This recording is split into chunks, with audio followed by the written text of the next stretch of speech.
See, y'all start clapping like, oh, it's him. Let me say this right now because I do feel a lot of y'all staring at me. I just want to say I'm not drunk. You know, I don't drink because I'm afraid if I start drinking, I might start walking straight. And I know if I start walking straight, I'll lose my benefits. So I'm just trying to keep whatever little money I got coming in.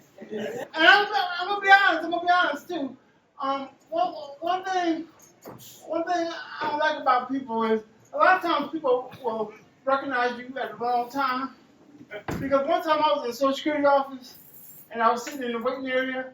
And this guy came over to me talking about, yo man, I know who you are. You are funny. I done been to a lot of your shows. And I had to tell him, I had to say, yo, not in here. I said, in here I ain't nothing, man. You know, just like you. He was like, oh yeah, you right, man. I said, you about to jam us both up. And I was over to my dad's house, and my dad's wife had like a birthday breakfast brunch for her uncle who turned 95. And everybody was talking to him like he was a little kid because he ate all his food. They were like, oh my God, Uncle Earl, you ate all that food. You ate all that meat. Talking to him like he was a pet. Talking to him like, that's a good Uncle Earl. I couldn't take it no more. I said, he ate it because you're hungry. I said, just because you make it to 95 don't mean you stop getting hungry. And Uncle Earl couldn't talk, but he just looked at me and nodded his head like, you know, thank you. I know, I got you. And then for dessert, they had strawberry shortcake. And Uncle Earl's wife was like, wait a minute, I want to take some of that icing off because it's too much for him. I said, he's 95. How long do you think he's going to be here? I said, if you want to have cake without icing, you should have got a pound cake. I was talking about my Social Security disability earlier. Like, I really do get that. But before I started getting Social Security disability, I was getting like SSI. And I started when I was like 6 years old. But I didn't find out I was getting that until I was about 12. And the way I found out was, see, I went to a school for disabled kids. And it was a couple of days after the first of the month. And I saw a friend of mine with some new clothes on. And I said, hold on, wait a minute. I said, how Jermaine got some new clothes? And he just told me his parents ain't working. So I confronted him. Because I didn't know if he was out there stealing. So I said, Jermaine, I said, how you got some new clothes? And you just said your parents ain't got no job. He was like, from my check. I said, what check? I said, you 12 years old. You ain't got no job. He's like, no, from the same check you get. And I said, ho, wait a minute. I said, what check I get? He said, the check we get from the government at the beginning of each month because we can't walk right. I said, whoa. I said, so you telling me because we can't walk right is that the government give us money? He said, yeah. He said, your mom ain't tell you nothing?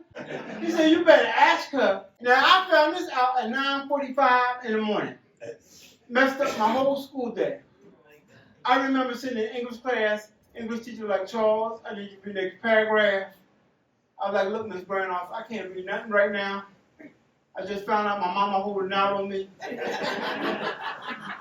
No, because I had to figure out how to confront my mom, man. Because see, my mom's not here anymore.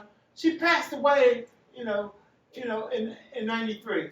But the one thing I always loved about my mom was she never felt sorry for me. Like my mom would tell me to go to the store. She'd tell me to be back in 15 minutes. No, well, it was a 30-minute walk for an able-bodied person.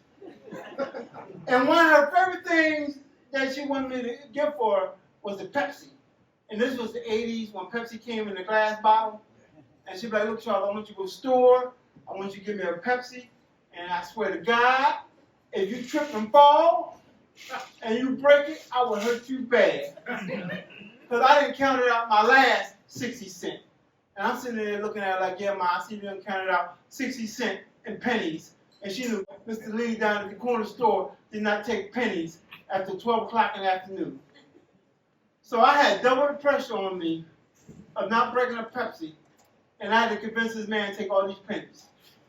So I'm in the store, I put the Pepsi up on the counter, I go in my pocket, I pull the pennies out. I tried to put them on the counter slowly, but for some reason they came out my hand real fast. And Mr. Lee saw all them pennies, and he just snapped out. And he just said, "No penny! Too many pennies! Not after 12! I said, "Come on, Mr. Lee." I said, "I got this Pepsi for my mom. She needs to drink it so she can burp, so she can feel better." Mr. Lee took all them pennies, and he put them in a sandwich bag, and he weighed them on the scale that he used to weigh lunch meat. Because apparently he knew what 60 pennies was supposed to weigh. They're going to tell me I'm 3 cents short. I said, "I can't owe you." He said, "I know, oh. He said, "What if 6 people come in here owe me 3 cents? You know how much money that is?" I said, "Like 18 cents. He said, "What if 300 people come in here?" Now, the only way I can answer that was to say, "Now, 300 people are going to come in the store and owe you 3 cents. I ain't answer it like that because I couldn't do the math in my head, man. I had a lot of interesting stuff happen when I was about 12 years old. I used to have to do the Special Olympics. I didn't realize how disorganized the Special Olympics were until I got there.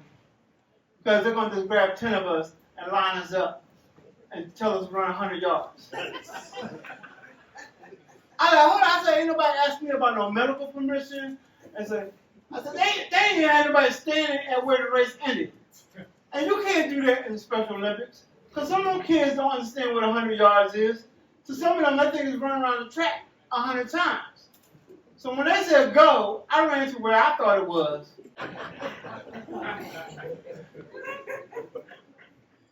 So they took and lined us up again. And this time they had somebody standing there where the race ended. So when they said go, I'm running. Now I see about 5, 6 people pass me. So after the race, they told me, "Congratulations, Charles, you came in second." I said, "Whoa, wait a minute." I said, "I know I saw like 6 people pass me. They're going to tell me they started another race right after mine, and that's what I saw. And they're going to put second place ribbons on my chest, talking about I can wear these at home and show them off to all my friends. I live in the hood." I said, "It's hard enough living in the hood being disabled." I said, "I'll be damned if I'm going back with some Special Olympic ribbons on and give them some ammunition." I'm going to share this last thing with y'all before I get out of here. Back in the 80s was weird for me because I used to have to go to summer camp for disabled kids. Don't ask me why, but back in the 80s, they felt like you was disabled in the summertime. You had to go camping and be amongst your own, so you can have fun. But the problem with that is, disabled or not, you're taking a kid from the inner city and you're trying to make him get used to camp life. Now, I had a problem the first night when they're going to tell me I got to go to bed at 9 o'clock. And I said, no, it's summertime. They said, "No, Charles, everybody goes to bed at 9 o'clock. I said, no. I said, "Sometime I don't go to bed till about 12, 1 o'clock in the morning." They said, "No, because we got to be up at 6 in the morning to go boating." I said, no. I said, "Summertime I don't get up till about 10, 11 in the morning." They said, "Well, if you do that, you're going to miss breakfast." And I said, "Well, if that happened, I just do what I do at home. If I got up late and my brothers and sisters ate all the cereal, I would just take and make me a peanut butter and jelly." I used to love peanut butter and jelly.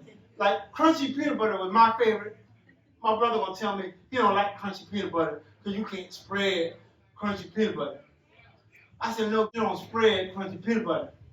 You put it on the bread in sections like it's a puzzle." I said, "You sitting there trying to spread it, and you tearing slices of bread. You don't waste a half a loaf of bread trying to make one sandwich." I used to like to make double-deckers, and that's why I could tell my mom was running low on money, because she'd be like, "Look, you want to make a double-decker, you use the ends of the bread." Now, nobody likes the ends of bread. You can't even give birds the ends of bread. Birds will eat the ends of the bread and realize what they ate and be like, "Don't you ever do that again, man." All right, so I guess that's about it for me because we got to figure out how to get me off here.